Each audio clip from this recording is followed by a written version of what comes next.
Oh, I guess stream started. Hi guys, welcome to my YouTube channel. I don't know what to say. Blah blah blah. You know the drill. But now we are also watching videos. What? I'm watching a video. Yes. Just give it a fucking minute.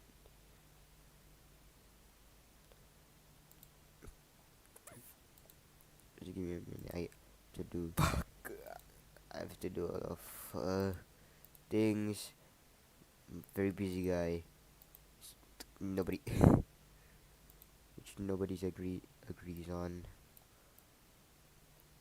Put it here.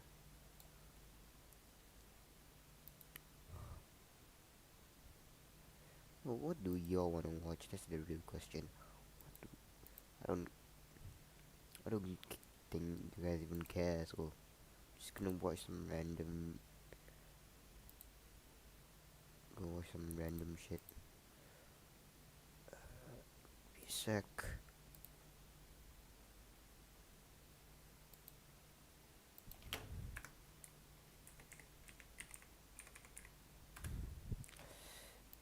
No.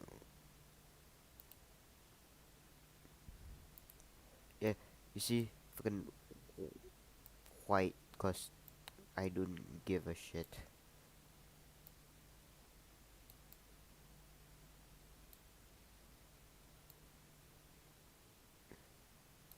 Uh,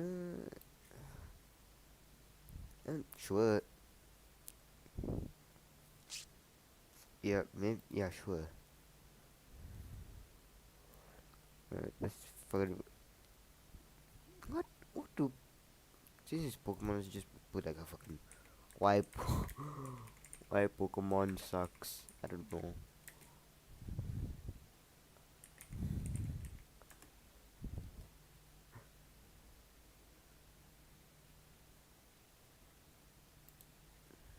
Lifebuoy 24-hour solution I protects really should get an ad blocker, shouldn't I? your family and home from 99.9% harmful germs. Yeah. Lifebuoy 24-hour solution. Uh, now I gotta do more fucking shit. Do I care? Maybe not. Yeah, I don't care that much, but since I'm just a great friend. No, I'm not a friend. Fuck no. Um, I'm a great content creator. Uh, I'll just do some things. Like, let's just say property,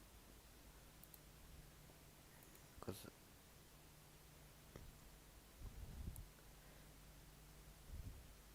I should really had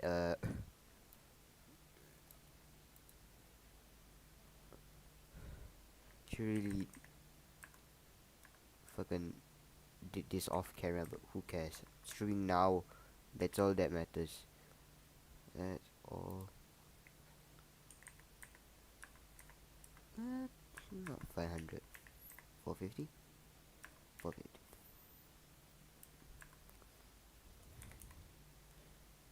Close enough. Top, ditch to 90, 100, 25, 30, nope, 40, 50,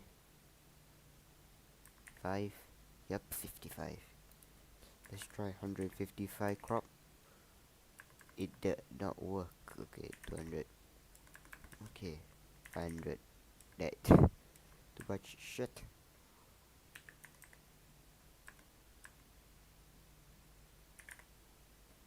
There we go. Now we're gonna done. We're gonna enhance the screen so y'all can see better.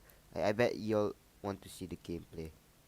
So let's just fucking watch Solution it. protects your family I and don't home care from about the ads and shit. Fuck no. Oh tits. Whoa tits. I'm joking.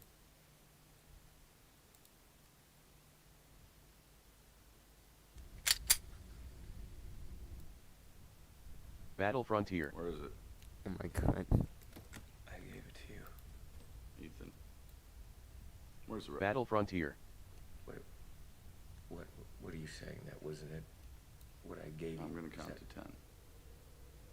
You're gonna tell me where the rest Battle Frontier. is, or she dies. 1. You listen to me. I got exactly what you asked for. Did you want something else?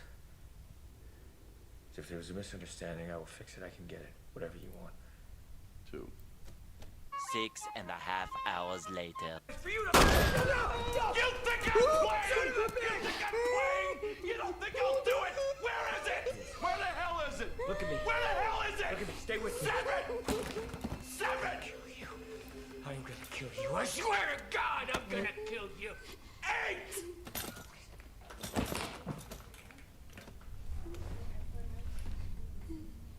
Please. Don't do this. Just let it go. 5 minutes later. No. 10. 기름. Wow, what Recently, Pokemon Sword and Shield came. what an- Fuck. You guys can't see? Fuck.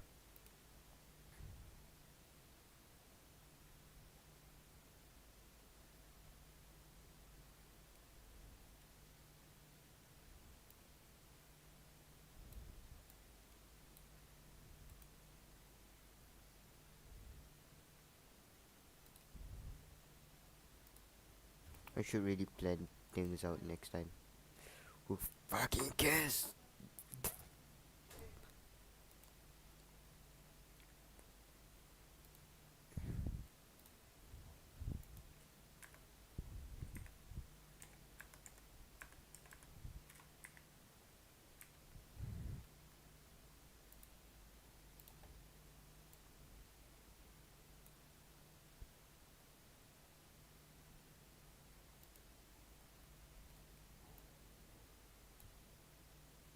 Came out with a DLC.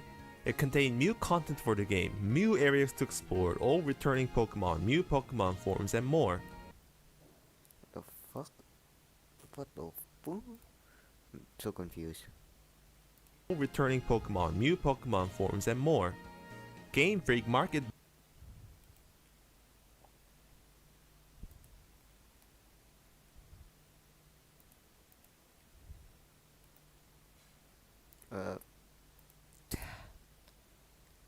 As I struggle, you guys can watch. The DLC content as a third game like Pokemon Crystal, Emerald, Platinum, and Ultra Sun and Ultra Moon.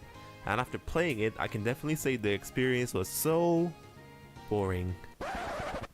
These new games suck. The Pokemon games that come out in recent years are so mediocre compared to the older Pokemon games. While I admit these games aren't bad games, and I would say there are some good elements to the Mew games as well, like the soundtrack, some good story moments, and the hot character designs. Damn, boy. True. Okay. Damn, boy, he's thick. Okay, true though about the character designs. I don't know. Boy, that's a thick. I will also never call anyone dumb or have bad taste if they genuinely enjoy these games. I will still recommend buying these Mew games if you own their individual systems too, but they are still nothing compared to the older Pokemon games. Now, I must define what older Pokemon games are, since old and Mew is relative based on time. I will call anything post Gen 5 Mew, so Gen 6 to 8 are Mew games. Yeah, Pokemon's quality dropped when it became 3D. I'll be explaining to you viewers in this video why these games don't work, why they don't capture the magic and wonder of the original games. Hell, Gen 3 and 4 games are my childhood, and playing these games even today is a good experience. I can't say the same for the Mew games. They're so mediocre, and in many parts the games feel like the developers were either lazy or ran out of time for development, which is funny considering how well Pokemon games sell. I'm gonna have to look up the thesaurus for the words mediocre and lazy for this video because I'm gonna use it a lot. Also, I won't mention some topics in the video that might be surprising to some people. I am not going to talk about the national dex crisis of Sword and Shield because 1. There are more better quality videos about that topic on YouTube, and 2. I think there are more depressing matters to Pokemon. I won't also talk about the story or the plot of these games because stories don't matter much in Pokemon, nor the graphics or the animations, to a certain point. That being said, I'm gonna give you 4 big reasons these games don't work. This is 4 reasons why modern Pokemon games suck. Strap on viewers, let's begin.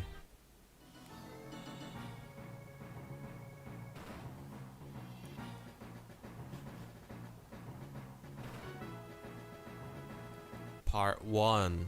Exploration and map design. I like how they actually use the Elite Four as like the parts. What is the appeal of buying a Pokemon game? Seriously. What? Is it for the online battles? I mean, you're better off playing web games like Pokemon Showdown in my opinion. True. Because on console games, you have to deal with inconveniences like the laggy Nintendo Switch Online system and have to grind furiously. Is it for the story? Well, the dialogue and the plot of these games is not very good. I'll say the main appeal of all Pokemon games is the adventure and exploration of the big region and the collection of Pokemon. The Mew games are actually pretty good when it comes to the collection side, with Pokemon Sword and Shield featuring over 400 Pokemon to collect, not even including DLCs, which is a lot considering the previous Pokemon games featured from 150 to 300 Pokemon. On the other hand, the map designs in these games are a big problem, which leads to problem with exploration, and the fact that these games don't feel like semi-open worlds but are more linear, go from point. Is it for the story? Well, the dialogue and the plot of these games is not very good. I'll say the main appeal of all Pokemon games is the adventure and exploration of the big region and the collection of Pokemon. The Mew games are actually pretty good when it comes to the collection side, with Pokemon Sword and Shield featuring over 400 Pokemon to collect, not even including DLCs, which is a lot considering the previous Pokemon games featured from 150 to 300 Pokemon. On the other hand, the map designs in these games are a big problem, which leads to problem with exploration, and the fact that these games don't feel like semi-open worlds but are more linear, go from point A to B kind of games. Here's what I mean. Yeah, I actually kind of agree, because I you know, some of my viewers know that I fucking play what's it called? Oops, I gotta move it, but some of y'all know that I play fucking what's it called? What is the game called? Pokemon X, Y, whatever. Right? Oh shit, I did not mean to do that. Go back, okay. X and X or Y or whatever. Y'all know, like, if in my opinion it really feels like you go to one place to another. Maybe because I tried to Nuzlocke too much, but that's how I feel. Yeah, actually here's a point. Let's take a look at the map of Hoenn, for example. I have labeled every city that has a gym in it with numbers. Notice how the order of the gym seems to be almost random and is not in a linear straight line. I will now color the areas that constantly open up with every time you beat a gym leader or make some kind of progression in Pokemon Emerald. Get Starter, get the Pokedex, beat Roxanne, beat Brawly, beat Watson, beat Flannery, beat Norman and get Surf, beat Winona and get the Devon Scope, beat the evil team hideouts, beat the rest of the gyms. As you can see, the world opens up gradually with big open areas to explore. Sometimes the game makes you revisit old areas as well, but with new items that make it possible to unlock previously unavailable areas, like the Acrobike or an HM move. This kind of a progression hides the fact that Pokemon is a pretty linear game and gives you a sense of adventure and fun. Here's a map of Sinnoh from the Gen 4 games as well. This time I will only color in places that is mandatory to visit to beat the game. Notice how the game almost forces you to explore many areas, and some areas are straight up optional as well. For example, the path to Pal Park can be completely ignored and the game could still be beaten. Also, important locations like gyms and the Guardian Lakes are spread out evenly across the region, which gives the players many options and freedom to explore. Now let's look at the Mew games. I actually have no problem with X and Y's map design. Kalos is a perfectly fine region. Let's look at the map of Galar from Sword and Shield, because it will be easier to illustrate my point than Alola's clusterfuck map design from Sun and Moon. This time I used arrows instead of coloring in areas because of the design of the Atlas map. Anyways, as you can Nice. see, the design of the region is very straightforward. Every time you beat a gym, you just move from one city to another, and between the cities there are only like 1 or 2 routes between them. Except for Motostoke and Hammerlock, the game doesn't make the player return to any areas, and the entire map of Galar is really just a straight line from south to north. There aren't any optional areas that you can ignore to complete the game as well. When the game is finished, you have zero reason to re-explore the map except maybe the wild areas. It's so mundane, feels way too linear, and worst of all, the game handholds you too much as well. Like every time you enter a city, Yeah, that's why. Yeah, that's what I agree on. Cheesy all handholds. Have you fucking seen the fucking what is it called? I swear there was one part you have to find like one Pokemon that went missing. It was really fucking boring, man. I'm telling you. No. If this gets into the video, I'll play a clip here. or a new area, you're greeted by an awkwardly animated cutscene that just gives you information on what to do next. It's just rinse and repeat until you get to the Pokemon League at the end. Look, just take a look at that player name. That's Turffield Stadium. down there. Oh, but Sonia was looking for you player name. She's up on that. What's her face hill? You know the one. The chairman will be heading to This town seafood restaurant. win the Jim Bad. and join him there at once. Do not keep him waiting. Leave me alone! Let me play the game! Now on you go, child. You're headed to the Still one side Jim. next no?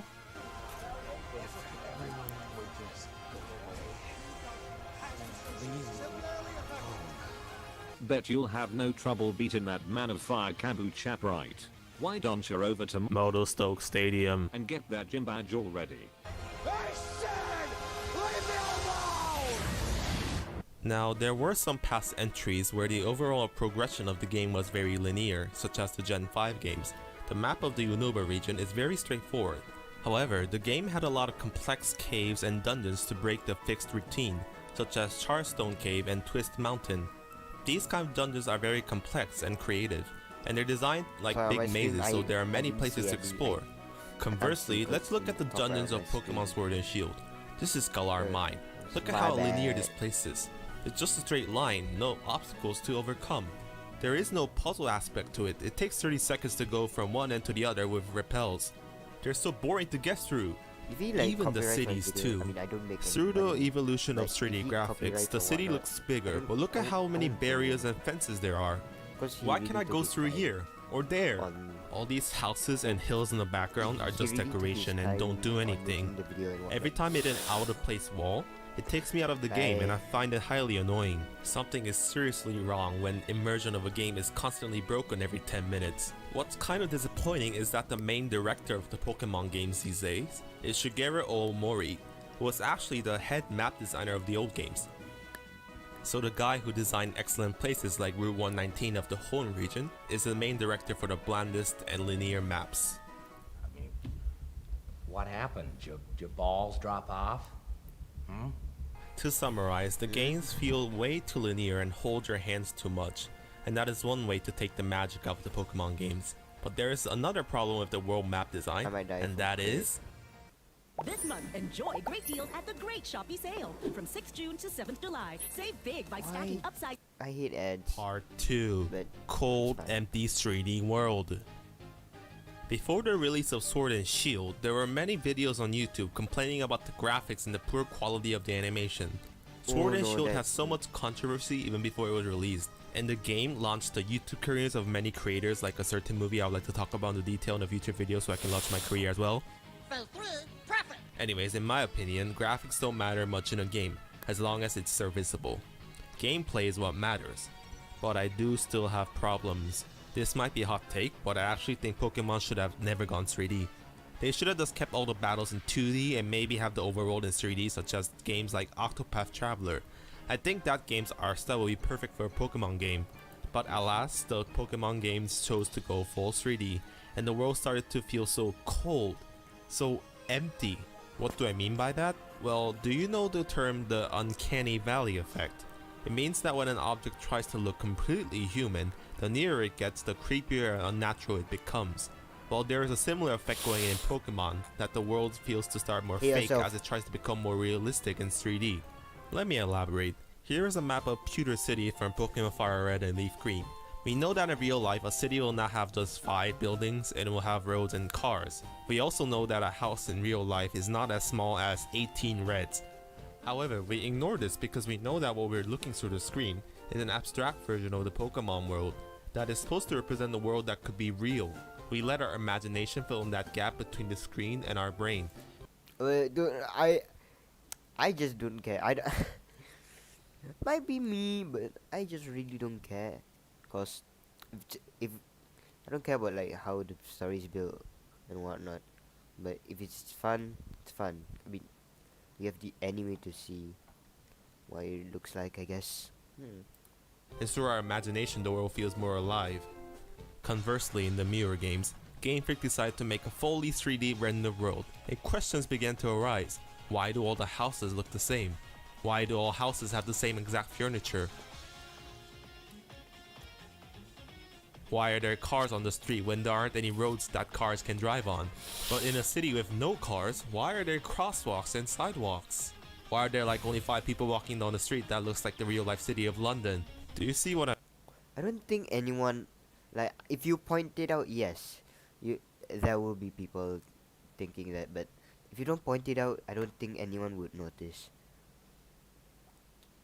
God damn it, Rosina. I mean? If you're still not understanding, hear me out.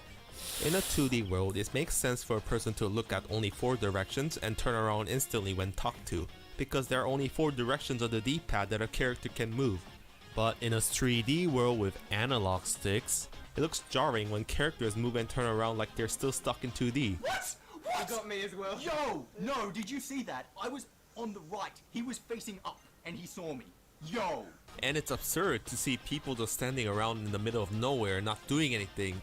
Don't these guys have to go take a dump every now and then?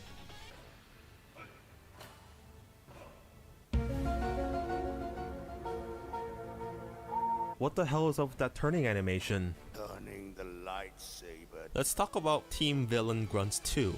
In the old games, what we ever saw of villainous Team Grunts were overworld sprites and battle sprites. Ow. Every Team Rocket or Plasma Grunt looked exactly the same, but we didn't care because we know these sprites are supposed to be a representation of these people, and we imagine in our brain these individuals look different from one another, sort of like how they do in the anime or mangas. But in a 3D game, it's jarring when there's only one male and one female model for Team Flare, Skull, Yell, and they all exactly look the same. Are these guys Jango Fett clones? Did they all have plastic surgery to look the same? It makes zero sense in a 3D world! However, it is still possible to create a convincing 3D world from a 2D world, and I think the best example of a game that successfully does this is 2019's The Legend of Zelda Link's Awakening. Link's Awakening is a remake of a 2D overhead view game, and even though the world was in glorious high definition 3D, the gameplay was still in 2D. The game is not jarring unlike Pokemon because the remake went for a plastic miniature kind of vibe as an art style. It's not weird seeing a toy looking Link getting stuck in a 2D environment. If Game Freak made a remake of Link's Awakening, they would have made Link look like Twilight Princess Link, and it would look weird seeing realistic trees blocking Link's path. To sum up my point, the main problem of these games is that the characters still act like they're in 2D even though it's a 3D world. And that's why there is so much backlash and outrage over the graphics of Sword and Shield in my opinion. It requires effort and time to create a realistic 3D world, and this is what I mean when I say Pokemon should have stayed in 2D, because the Pokemon company isn't willing to invest that much time and effort into these games. I just thought that 2D looked cool. That, like, not gonna lie, in my opinion, 2D looks more cleaner than whatever 3D thing. I don't know. Oh shit. Give me a sec.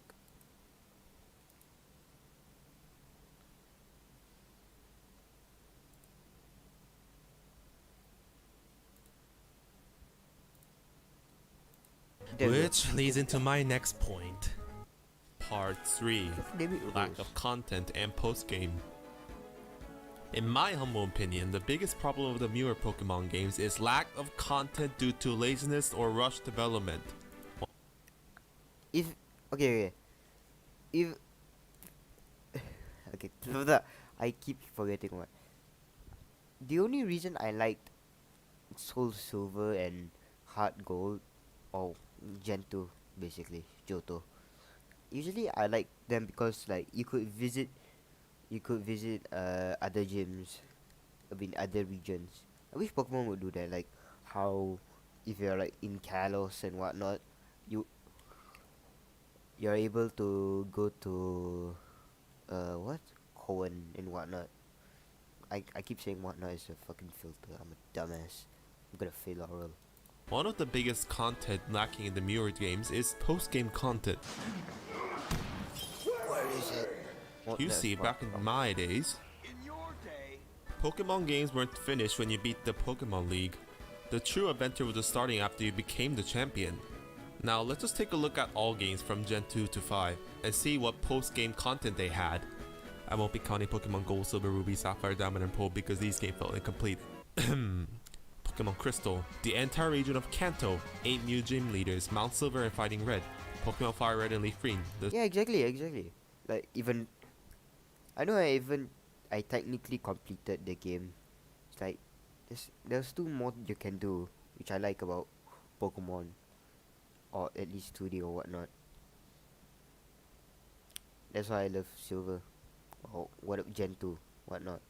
You could go back. I could go beat myself up. I'm thinking of making a Gen 2 ROM hack actually, where I make the gym leaders and whatnot. Then I have to face myself with my old champion team. That would be nice. If only I had the skills to do that. Maybe one day. Anyways, let's continue. The Sebi Islands and Trainer Tower, Pokemon Emerald, catching crap ton of legendaries, Trainer Hill, and the Battle Frontier, which include the 7 facilities and battling Steven. Pokemon Platinum, new areas like the Battle Zone, catching a crap ton of legendaries again, the Battle Frontier, which included 5 new facilities. Pokemon Heart Gold and Soul Silver, the entire region of Kanto again, the Battle Frontier again, Red again. Pokemon Black and White, the entire east half of the Unova region, grinding to beat the Elite Four, battling Cynthia. Okay. Okay, I accidentally went to Cynthia when I was younger. Like I was just exploring and whatnot. I saw Cynthia. I remember her beating my ass. And and that was so fun. Like I don't know why. It felt fun for me. Maybe and now Cynthia is the best champion for me. Cause she beat my ass. That's why. Pokemon Black and White 2, the entire southern half of the Unova region from the previous game, new areas, catching crap ton of legendaries, Black Tower and / White Tree Hollow, the Pokemon World Tournament which featured every single gym leader and champion from all games up to that point, even with new soundtracks. This game was every Pokemon fan's wet dream come true. I'm gonna come! Oh boy, I wonder what post-game the next game will have. Pokemon X and Y, a city, a battle tower clone, a boring side quest that can be beaten in an hour. But hey, this was their first 3D game. Maybe they just didn't have enough time to put in extra content because they were modeling over 700 Pokemons. What will the remakes of Ruby and Sapphire have? A city, a battle tower clone, a side quest that can be beaten in an hour. Fine, but the original Ruby and Sapphire didn't have much post-game content, and they were just following the footsteps of the OG Ruby and Sapphire, even though they clearly could have followed the footsteps of Emerald like any sane person would have, and I still don't know why to this day why in God's earth they didn't put in the Battle Frontier in these games, even just copy the fucking Battle Tower clone from X and Y. God! But hey, maybe Sun and Moon will have plentiful post-game content since this is their second generation on the same console. What will the glorious Mew Gen 7 have? A Mew Root, a Battle Tower clone, a side quest that can be beaten in an hour, twice if you count the Ultra games. Just fool me once. Shame on you. I'm about to get about. What does Pokemon Sword and Shield have? Not even a Mew area this time. A Battle Tower clone. A side quest that can be beaten in an hour. Doesn't like Sword and Shield have like these DLCs and whatnot? I don't know. You see what I mean? It's as if Game Freak thought, hey, we have online now, we could just make shitty online events and have player PvP it out online. That will make those fucking sheeps happy, right? Huh? Stop it. You know, back in the old days, they held events at places like Toys R Us's where they gave out codes and items. Sorry, I don't and know with what those that items, you can do special events where you can go to a secret island and catch a secret Pokemon or something. Nowadays, they just give you a QR code to scan so you can download the shiny legendary or something. No effort. No I wish they could actually do that. Fuck. It's not like the digital Toys R Us. You gotta get ticket and whatnot. Like post game like events and whatnot. But like after you do the post games, you could do like some side mission to unlock a legendary. Wouldn't that be so cool? There was like this one fucking monkey. Like I don't know what the fuck the monkey name is. I don't really care. I'm not saying that monkey's bad, but like anyway, anyways, it was just one fucking monkey, monkey fucking I don't know what is it called, Pokemon. Like they give you a QR code and you just get it for free. Why not make it like post game and whatnot, like so that people can fight it and find it and fight it? Wouldn't that be more cooler? I so I hate they could have made it so fun by doing events or quests to unlock legendaries. That's why I think the legendary, like I was about to say Giga. Legendary fucking what is it called? Fuck. The legendary rocks. Those are one of my favorites to catch when I was younger. Even though like it was so difficult. Of course I used Google, but like when I didn't use Google, it was still so fun to find the Pokemon and whatnot. The quest that you need to find, like do the Will-Lord thing and whatnot. Will-Lord and some other dead Pokemon, I don't know. It was so fun, I swear. I'm sorry, I was ranting. My bad. no imagination involved. Like I said, lazy! You know though, I really do miss the PWT. I mean, even if the graphics is shit, I would love it if they featured a lot of fan service in the upcoming games. Why don't they just put it in the next DLC or put it in the next installment? Alright, we have to make a shitty mobile gacha game out of that That exists? No way that exists. No way. I'm confused. Why does that exist? Concept these days. Whoops. We're in the money. The sky is sunny. Oh man, depression, you.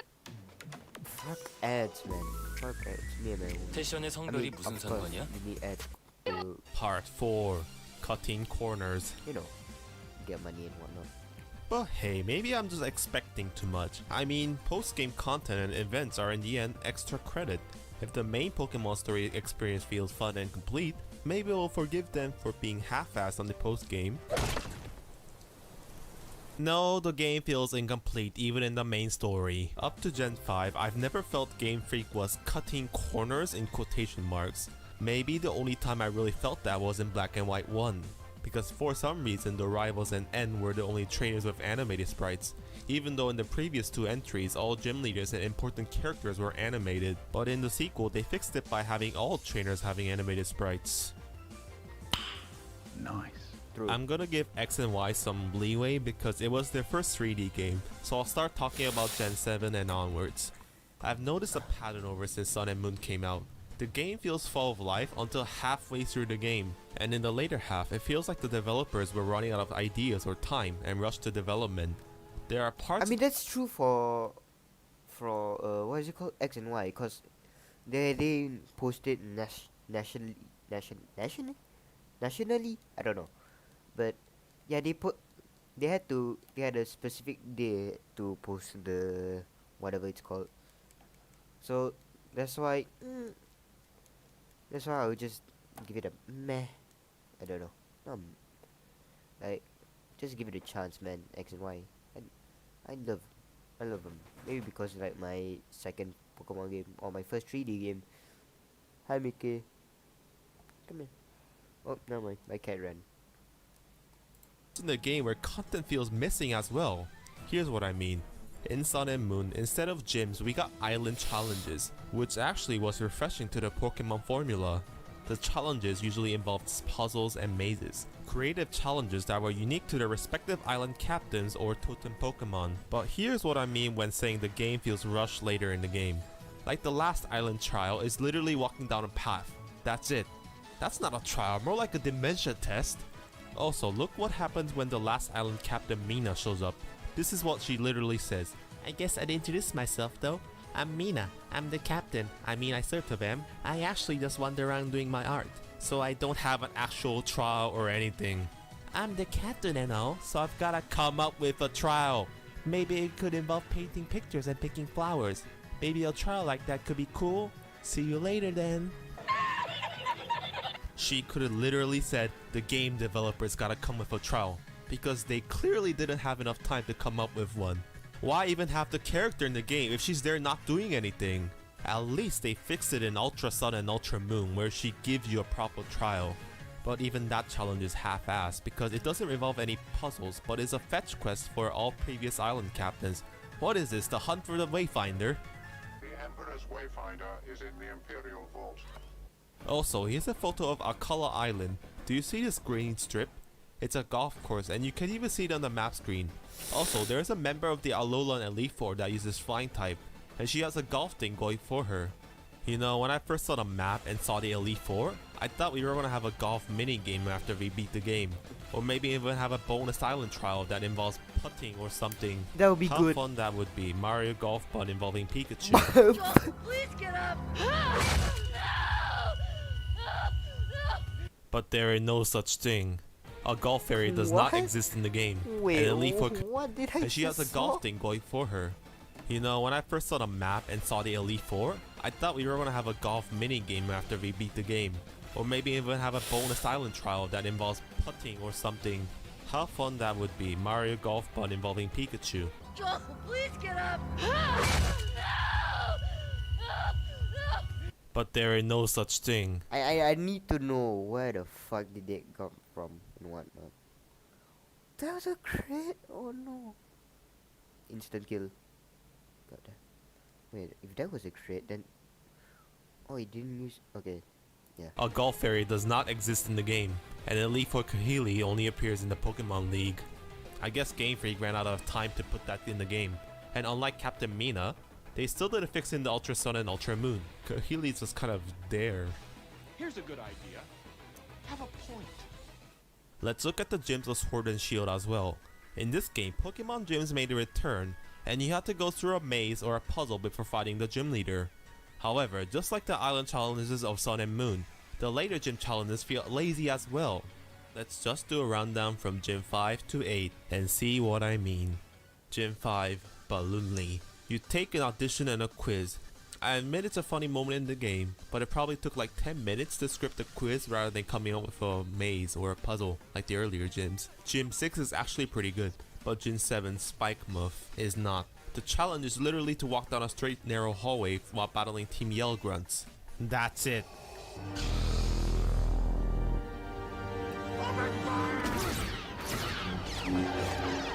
No, the Rogue One sound effect doesn't make it exciting. Next gym, Gym 8 in Hammerlock, is somehow more lazy. You just go into a room and fight trainers while doing nothing. I'm not even kidding. You're just standing there and battling. This is literally lazier than Pewter City Gym from Generation 1. You know, the gym where this... wait, pause. This is literally lazier than Pewter City. Oh my god. Well, Gen 1 is a different breed, man. Gen 1 different breed, trust me. Gym from Generation 1. You know, the gym where this happens has probably the coolest exterior design for a Pokemon gym in Pokemon history. But the challenge is you just sit on your ass and fight a trainer. This is probably the best single image to summarize up the entire Pokemon franchise in a nutshell these days. Might look big, but very hollow and empty, filled with laziness inside. Cool, I guess. That's been a lot of minutes complaining. There are things I didn't mention in the video, like how Ultra Sun and Ultra Moon is somehow worse than Sun and Moon, why Sword and Shield's wild areas suck. But these kind of problems are for individual games. I wanted to talk about the general problems all the modern Pokemon games share with each another. Maybe I'll talk about them in a future video with individual reviews. Anyways, to conclude, I would like to emphasize I didn't make this video just to hate on these games. Despite everything I said in this video, I did still enjoy playing all these recent Pokemon games. However, I just wanted to express my disappointment because in the past, Pokemon games felt like passion projects by Game Freak. Game Freak didn't have to put in the Kanto region in Gold and Silver. Game Freak didn't have to make third better games that fixed up problems and perfected. They didn't have to put in all those post-game content in Black and White too, but they did. Nowadays, it just feels like the Pokemon company is just interested in pumping out barely completed games so that they can create more Pokemons so they can sell more merch or rip off people with mobile games. Ideal extra content is either ignored or made into DLC. Even though they did add in stuff like Mega Evolution, Z moves, Dynamax. Yeah, what happened to Mega Evolution or Z moves? They were cooler as fuck. Like, seriously. No, like, I miss Z moves actually. No, I mean, not Z moves, I miss Mega Evolutions. It was in there for one game. One game.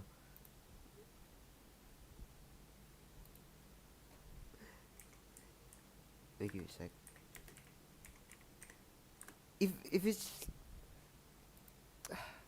They could have done so much with what they were given actually. To mix up the formula, I don't feel the passion of the past anymore from it, and it's just a big shame. Hopefully the next games in the Nintendo Switch will be good, and that's all I can say. If they do remake Pokemon Diamond and Pearl, I will buy it because I love Sinnoh so much. But one question remains. Will there be the Battle Frontier from Platinum in those remakes? Nah, probably not.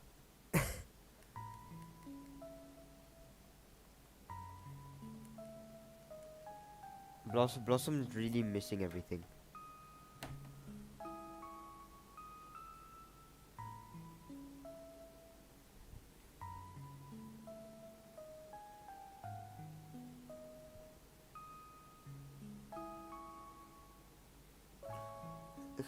Oh, that was a good video by...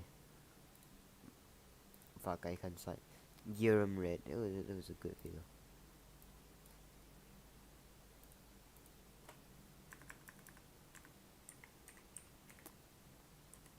Dude, they usually have like one-off concepts like Mega Evolution. Yeah, what happened to Mega Evolution? やっぱりピテラエッセンスといえばロングランじゃないですか。まあその愛され Oops, my bad. Can't do it. No, I don't know that. Good morning, everybody. Good morning. It's JPR, and welcome back to another video. Nowadays, we expect a new battle mechanic to be introduced in every new generation. But back in 2013, the revelation of Mega Evolution shattered expectations. This mysterious phenomenon would allow previously fully evolved Pokemon to evolve even further, including Pokemon that already had 3 stages and legendary Pokemon, which at the time had never evolved before. Although some of the choices that received Mega Evolutions and those who didn't were a bit divisive, as more often than not it boiled down to being a popularity contest rather than Pokemon who actually needed Mega Evolutions getting them. As we learned quite quickly, Gen 1 privilege exists, and hoo boy is it a force to be reckoned with. But the bright side to this approach was that it reimagined fan-favorite Pokemon in ways that fans have been dreaming of for years. Charizard was finally a dragon type, Mewtwo was back on top of the world like he was before, Metagross could finally levitate like in the anime, and Slowbro looks like Patrick from that one SpongeBob episode, and, well, I appreciate that at least. Because of this, reveals of new Mega Evolution Pokemon became extremely popular events. Everyone was itching to see if their favorite Pokemon would get a chance to shine in the upcoming games, all except Flygon fans, who later experienced a double dose of depression upon learning its Mega Evolution was scrapped due to Ken Sugimori experiencing artist block. I guess that was just one Pokemon too many to draw spikes and crazy hair on. But as time went on, it appeared Mega Evolution would not be a mainstay mechanic in the core games, rather just a temporary generational gimmick. And don't take it the wrong way when I describe Mega Evolution that way. There's nothing inherently bad about the word gimmick. I feel like people put too much negative stigma around it. It's just a device that attracts attention or publicity, which is exactly what Mega Evolution and all these other generational battle mechanics have done. It's arguably the defining feature that people look out for now every gen. Like, remember when everyone thought Sword and Shield was gonna have armored evolutions? Well, too bad, that was a stupid idea. You don't evolve by putting armor on, dummies. Good thing that didn't happen. But as the first generational gimmick, Mega Evolution arguably became the most beloved. Not even arguably, really. I mean, I didn't collect a census or anything. This is You know what they would have done, which would be nice, like, you know, like there's only like 3 Mega Evolution fights in Pokemon X and Y. The Corrin fight, or the Skate Girl fight, the Evil Guy fight, and the Champion fight. Why can't you do more? Why? Tell me. It'll be so like fun to see, fight like the 8th, at least the 8th gym. Come on, at least the 8th gym would give you just from my personal observations, but most mega fans really seem to know. adore Mega Evolution. So, what Mega happened Bombus, to no? it? What were the deciding factors that made Meg- Game Freak I turn don't their know back any against it ice after types just with 6 Mega. years of keeping it around? Let's take a deeper look. But before we do, I like to remind everyone that 90% of people who watch my videos aren't subscribed, so if you're new to the channel and you like what you've seen so far, be sure to subscribe. Every little bit helps out. I would definitely appreciate it. So Mega Evolution showed no signs of slowing down in Omega Ruby and Alpha Sapphire, despite the lore of XY establishing that it was a Kalos-specific phenomenon.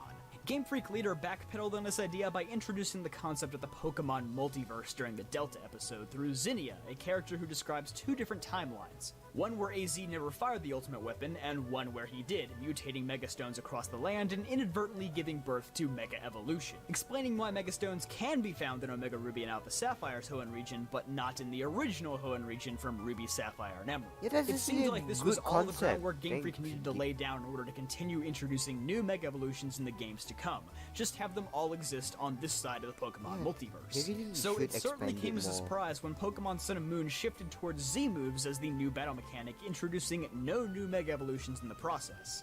And I believe there's quite a few reasons why this shift occurred. Firstly, Game Freak was limited by the amount of fan-favorite Pokemon that could possibly receive Mega Evolutions, as most of them had already been covered in Gen 6. They should have like they shouldn't have do it with fan favorites. Just do it with every Pokemon. Know what I mean? With Z-moves, this issue could be worked around, as all Pokemon, both new and returning ones, could utilize this new mechanic and not just a small pool of them. Sure, they could have just given Charizard 26 more Mega Evolutions, but eventually their main selling point would be, hey look guys, it's Mega Pelipper! Sure, there are almost 900 Pokemon, but at this point they were all but out of popular icons to use. Again, there's a reason why most of the Megas were from Gen 1. Additionally, Z-moves could be used to give more character to the new Pokemon, as all the starters, Solgaleo, Lunala, and later other popular Pokemon such as Lycanroc and Mimikyu would all receive their own unique Z-moves. There were still some classic Pokemon like Pikachu, Snorlax, and Mew who all receive unique Z-moves as well, but for the most part, Game Freak knew that they had to find a way to promote their new Pokemon. But I personally don't think Z-moves had as much to do with killing Mega Evolutions as Gen 7's other new feature, Regional Variants. Regional Variants were very similar in concept to Mega Evolutions, as they revised older Pokemon to make them more appealing to new players and hopefully I thought it was cool for like I thought Regional Variants was cool for like a year. That's it. That's all I found cool about Regional Variants, I'm gonna be honest. It's more boring. Not boring per se, but it's more lazy. I mean, have you seen most variant whatever the fuck variant the version of variants?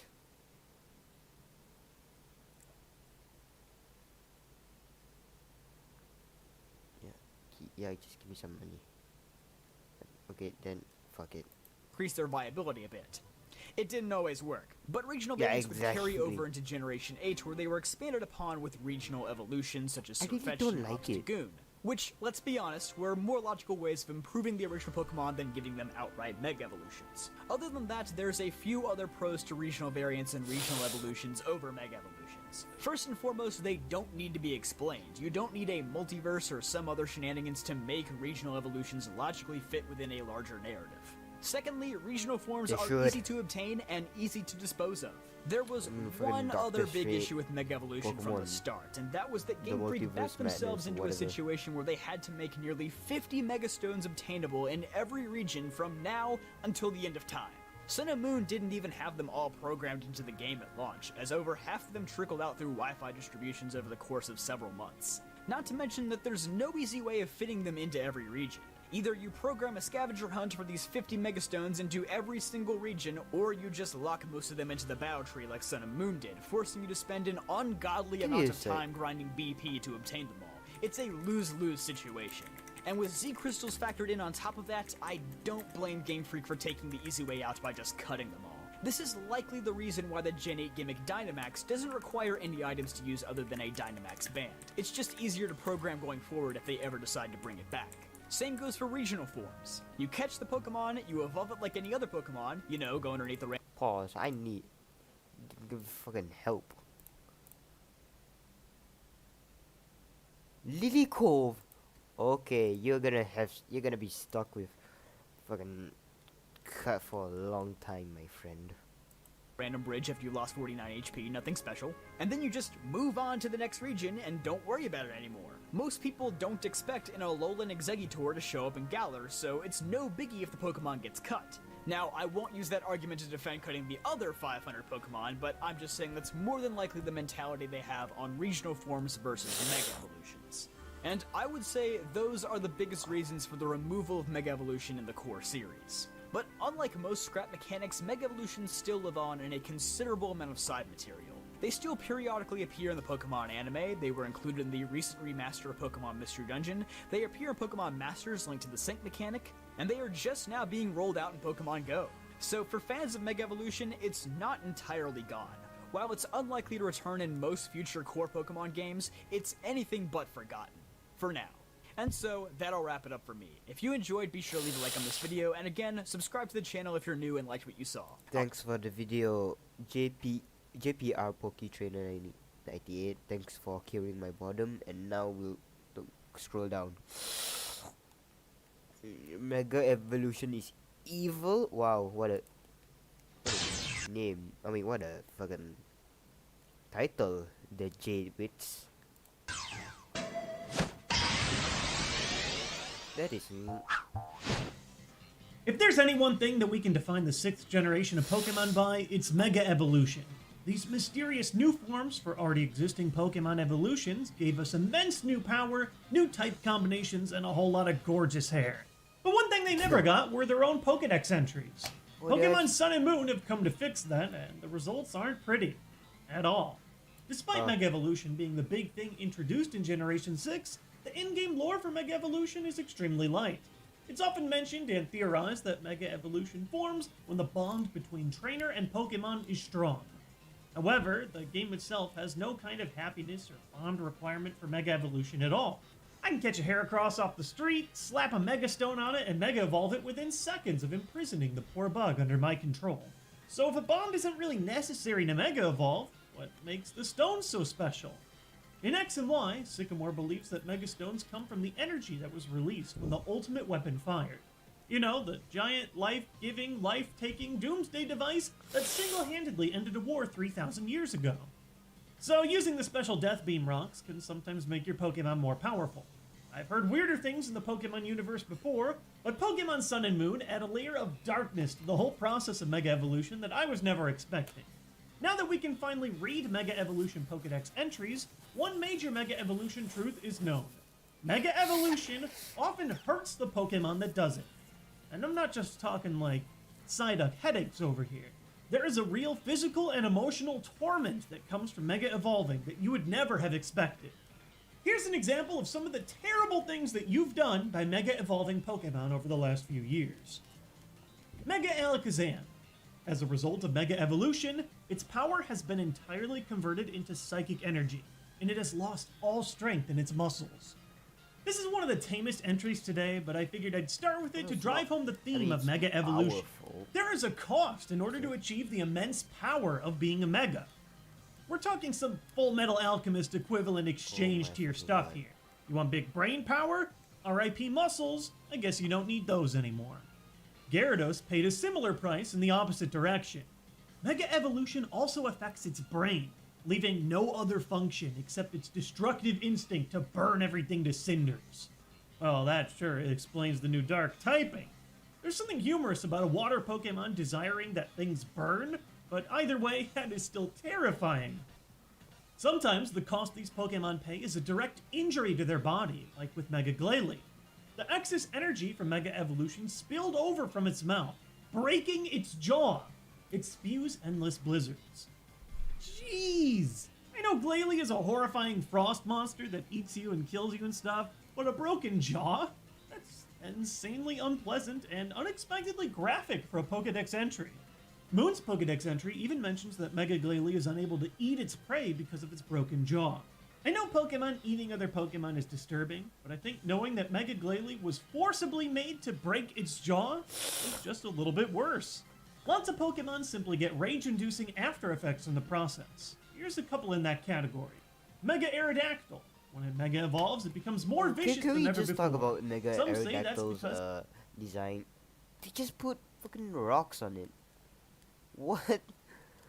Is this supposed to be intimidating? I don't see it.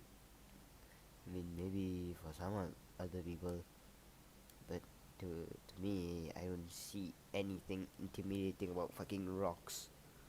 its excess of power is causing it pain. Mega Scizor.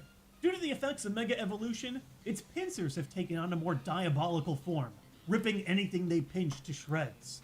Mega Lucario. It readies itself to face its enemies by focusing its mental energies. Its fighting style can be summed up in a single word: heartless. I'm actually shocked that even Lucario would take such a dark turn. Lucario is sort of the cornerstone of Mega Evolution in X and Y, and they even mention how Lucario was the first Pokemon to ever Mega Evolve. Hey kids! When a trainer and their Pokemon share a special bond, you too can describe your new favorite pal with one word: heartless. I'm actually pretty sure that same word can be applied to us every time we use the Mega Stone. Also, it's pretty funny how often they mention Pokemon bonds when you consider Mega Salamence, which seems to share no bond at all. Mega Evolution fuels its brutality, and it may even turn on the trainer who raised it. It's been dubbed the Blood-Soaked Crescent. Okay, the Blood-Soaked Crescent just might be the edgiest Pokemon nickname I've ever heard, but what the heck? Cool. This one may even turn on the trainer who raised it. Might be edgy, but that is not cool as hell. tender love and care. That is not a special trainer bond. That's the equivalent of Anime Giovanni. Sure, give a Pokemon some unnatural modifications for your own personal gain. They'll trust you forever. And finally, Mega Evolution even damages relationships. Mega Kangaskhan. Thanks to Mega Evolution, its child grows. But as the child is only good at fighting and nothing else, the mother feels uneasy about its future. Well, Mega Evolution, now you've done it. You corrupted a child, forcing it into a combat role and preventing it from any happiness in life. You've brought the mother into depression. And the worst part? Mega Kangaskhan was by far one of the most used Mega Evolutions in competitive play. I hope you guys enjoyed winning all those battles, because in return, you destroyed a family. If it is indeed true that Mega Evolution is possible because of energy fired from the ultimate weapon, I guess this isn't too surprising. Why do all the they Pokemon just involved with the ultimate give, like, weapon were at fucking war, random and their ass- lives were ended early. Maybe the spirit of these battle-hardened Pokemon lives on through the stones. Or maybe this is just some messed up Game Freak employee just trying to screw with us again. Mega Evolution or not, the Pokédex in Sun and Moon has been an especially messed up journey to explore through. This is probably my last Pokédex-themed episode for a while. After all, we did just do 3 in a row, but I am so happy that... Yeah, fuck it. Thanks for the vid, the J-Wits.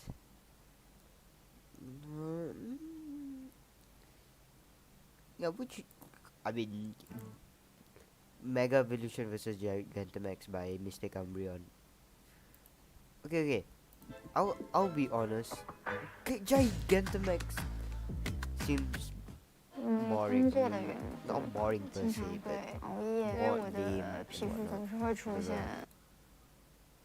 we got shirts on sale. Express your love for me in the description below. I'm sorry.